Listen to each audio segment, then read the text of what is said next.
tsunami. Now you can talk about a context-based question, context-based intro here also. But यहाँ पे आप intro में ना आप 2004 के tsunami का context दीजिए, or you can go for definition-based introduction. जैसे definition-based introduction में जा रहे हैं, तो you can start with defining what is Su and what is Nami. Here you'll see I've done this. This is something that I've taken from NCERT. The term tsunami has been derived from Japanese term Su, meaning harbor, and Nami, meaning wave. So tsunami basically means harbor waves. Now, tsunami or this harbor wave consists of a series of waves which can rise up to 10 meters or more, and they move inland with very high speed. They may move inland to several kilometers, several like 100 kilometers or more, and with very high speed. Their speed may be up to 50 kilometers per hour. So I hope all of you have seen some certain videos of tsunami. 2004 में जो tsunami आया था, every year what happens is whenever I start teaching tsunami, I go online and I look at some of the videos which were recorded by people in 2004. आपको Thailand के बहुत सारे videos मिलेंगे, आपको चेन्नई के वीडियोस मिलेंगे, आपको इंडोनेशिया वगैरह के वीडियोस मिलेंगे, where you'll be able to understand कि pretty high waves entering. So these waves, series of waves entering inland reaching up to many tens of kilometers, up to 100 kilometers, bringing in a lot of water. This is tsunami. Okay, so you define tsunami or you give context. Tsunami का बहुत data वगैरह नहीं होता है, तो data is not something that you can give. But if you want to give a data-based intro, what you could have said is, India has 7,500 kilometers of coastline, and this coastline is highly vulnerable to tsunami incidents. एक इस तरह से हो सकता है, but not very good intro. क्योंकि not the entire coastline is equally vulnerable and all. You could have talked about the coastline, then you could have said that this coastline is very near to ring of fire and thus this region is also very vulnerable to earthquake, और earthquake की वजह से tsunami होता है. But अभी आते हैं, earthquake की वजह से tsunami होता है. We'll come to that aspect, we'll come to that thing, but I hope definition is understood. Now,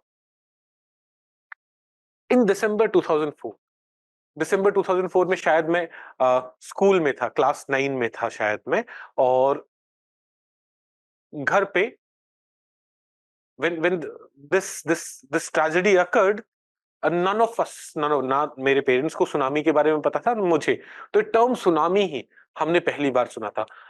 शायद आप लोग बहुत छोटे रहे होंगे, आप लोग शायद 2-3 साल के रहे होंगे या फिर पैदा भी नहीं हो. Some of you are preparing for 2026 or 27. I am assuming in 27 you will become 21 or 26 में you will become 21. तो आप लोग उस टाइम पैदा भी नहीं हुए होंगे जब ये सुनामी आकर हुआ था. And even for those people who were there at that time, जैसे मैं क्लास 9 में हूं तो मैं तो काफी होशो आवाज में हूं. Even I had not heard the word tsunami. We came to know about tsunami then. We understood the term disaster then. In fact, you will see, if you have noticed, India ka Disaster Management Act came in 2005. After the tsunami, we realized that we do not have proper legal and institutional framework for disaster management, and thus we came up with this law. So,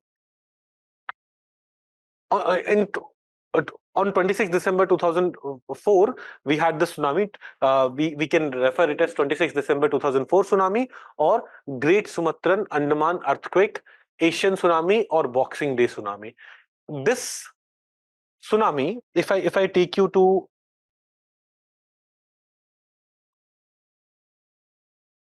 the map,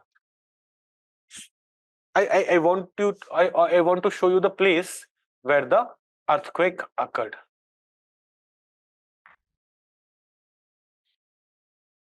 देखिए, this is Sumatra. This is Sumatra. This is an island of Indonesia. Indonesia में we have Sumatra, we have Java. This island is of Java. This is Sumatra. और Sumatra के west में यहाँ पे a large earthquake occurred. The second strongest earthquake recorded by humans. Now, when earthquake occurs, what happens? देखो, in geography you may have studied tectonic plates वाला concept. तो these plates at the time of earthquake, they tend to get displaced, and when they displaced, a lot of water gets displaced. So what happens? Up, just imagine this to be the surface of the ocean, and with slight displacement, ocean is such so large. With slight displacement, a lot of water was raised up, and when this water raised up, what would happen? It will flow towards the inclination, and thus it goes towards, it moves towards the it moves all around. जैसे यहाँ पे earthquake occur हुआ and waves went on all side, causing the tsunami situation, causing the situation of tsunami. So this is what had happened. You will see off the west coast of Sumatra, Indonesia, the magnitude of the earthquake was between 9.1 to 9.3 on the Richter scale, making it the second largest earthquake ever recorded on seismograph.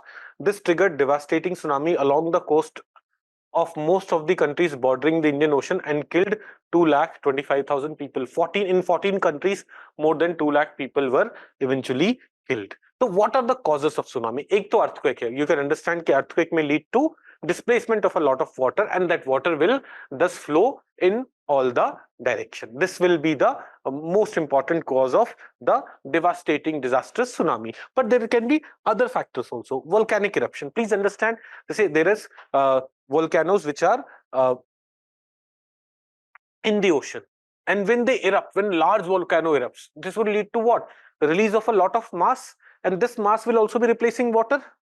The water will need to find new place, and in the form of wave, it will go towards the nearby land region, causing what? Causing tsunami. Or nuclear explosion. Releasing a lot of energy. That energy will lead to water moving away, causing tsunami. Or large celestial body. Let's say tomorrow कोई asteroid या कोई meteoroid बड़ा सा आके टकराता है. Will it displace a lot of water?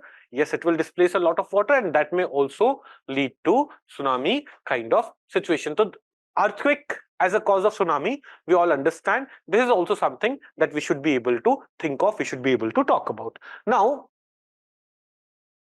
tsunami को detect कैसे करते हैं?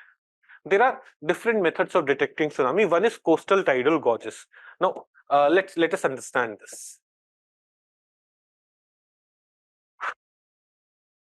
Let's say this is the coast. यहाँ पे we have water, and यहाँ पे we have land area. Sorry. यहाँ पे we have land area. Now, when tsunami would occur, let's say tsunami originates here, which is 500 kilometers away. Okay, what would happen? Large waves would be created.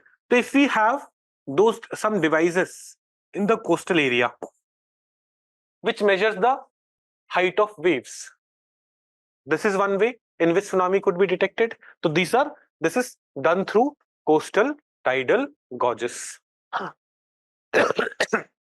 Then satellite technologies. Now we have advanced satellites which can observe the surface of the ocean and identify large waves, and thus identify tsunami. Then we have certain other methods which can be used. Just say, understand one thing. Let's say this is a bucket of water, or this is a container of water.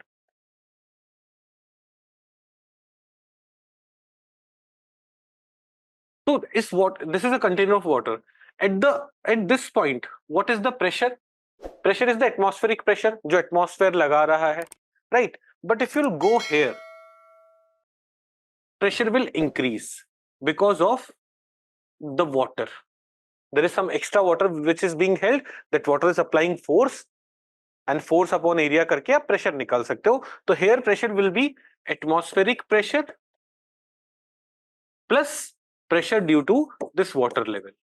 If the water level increases, let's say अब water, this was the first situation. First situation में pressure was P1. Now, if let me increase the water level. Where I increase the water level, here you will have what is atmospheric pressure, and the depth of water has increased. So pressure here will increase, right? So P2 will be more than P1. Now when tsunami occurs, what happens? बड़े waves आते हैं. At certain point of time, the amount of water, the height of water here will be much larger, and thus the pressure at the bottom will be much larger. This is something that can be used for detecting tsunami. So US uses some of these methods also. Deep ocean assessment and reporting of tsunami, that project deals with this method for detecting tsunami. Okay, now what do we do? How should we be preparing for tsunami? So देखो, there is a state preparedness measure, like what measures can government take for preparing for tsunami? One is hazard mapping, identifying tsunami prone area.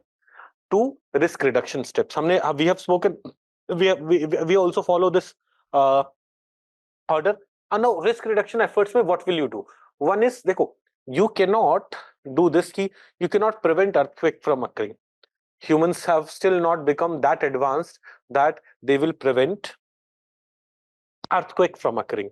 Earthquake is not being caused by human factors, or earthquake is not something which we can control. हम अपनी मर्जी से बारिश करवा पा रहे हैं by creation of artificial cloud and all, but we still do not have control over earthquakes. So what we can do is we can reduce the risk of tsunami by reducing the flow of water reaching the land area, and one method is by afforestation. It was seen during the 2004 tsunami or Boxing Day tsunami, that areas where mangrove cover was high, in those areas, what happened? The damages was very less. The water which flew or which moved towards the land, it was slowed down by the mangrove, and the damages were very less. So when we have to reduce the risk, how do we reduce the risk? We reduce the risk by increasing afforestation in coastal areas. We can also reduce the population in coastal areas. We can ask people to move away, creating infrastructure in coastal region which is flood proof or tsunami proof. These are other methods which can be used, which like all these three things should be used together. They are not like एक ही चीज use करनी है. All these methods could be used for reducing the risk of tsunami. Then early warning system, awareness generation, capacity building, R&D, international cooperation. These are certain other things that can be done. ये सब हमने पढ़ा हुआ है, that can be done for fighting tsunami. Now, how should citizens be prepared? Citizens should be living at a safe distance from coastline, in elevated houses, well-managed drainage system, so that when water flows in, it's not becoming a flood. Well-managed drainage system, drains will allow that water to move away. Easy access to information system like TV, radio, so that early warning could reach to them. Following SOP during tsunami. What is SOP? Like if you go to areas which are prone to tsunami, वहाँ पे ना there are plans कि in case of tsunami, run here, run in this direction. Those are the SOPs that have to be followed. Then tsunami response. When the tsunami occurs, people on land, after warning sound, moves to safer places with cattles, stay away from rivers that flow into the ocean, listen to radio and TV for updates. People on sea, don't return, like who are on boats or on ships in the sea or on the sea, they should not try to return to the coast. If they are in the ocean, what would happen? When waves would come, their ships would go up and down, but they will not be submerged. But if they come to the coast, they will face damages, they will face difficulties. So people on sea, they should not return to the coast. If time is available, move to deeper waters, and government should conduct search and rescue. Basic services like water, first aid, etc. should be made available. And this is what government has also done. After 2004, Government of India has created an early warning system. This early warning system is called India Tsunami Early Warning State of Art India Tsunami Early Warning Center has been established, and it has created this early warning system. This early warning system also provides services to neighboring countries, the neighboring countries in the Indian Ocean region. Then we have also strengthened tsunami research, national disaster management guidelines have come. NDMA guidelines have talked about tsunami warning system, capacity building, education, building codes and safety standards, so that in case of tsunami, damages would not be very high. ऐसे ही regular mock drills are conducted. Mock drills like what should happen, what should people be doing. So by NDMA, INCOIS, Ministry of Home Affairs, they conduct regular mock drill to make people familiar with the methods that should be or mechanisms that should be used at the time of tsunami. Then awareness generation. So these are certain things that has already been done. So now you'll ask, sir, early warning system has been installed, mock drills are being done, capacity building is being done. Then what should be the way forward? What do we write in way forward in these situations? Tsunami के लिए now we are pretty much prepared. Now अब देखो, ये बोलते हैं ना कि हम prepared हैं. अब prepared कितने हैं इसका पता तो हमें तभी चलता है जब tsunami आएगा. अभी till before 2004 we were not prepared. We got to know this when tsunami actually occurred.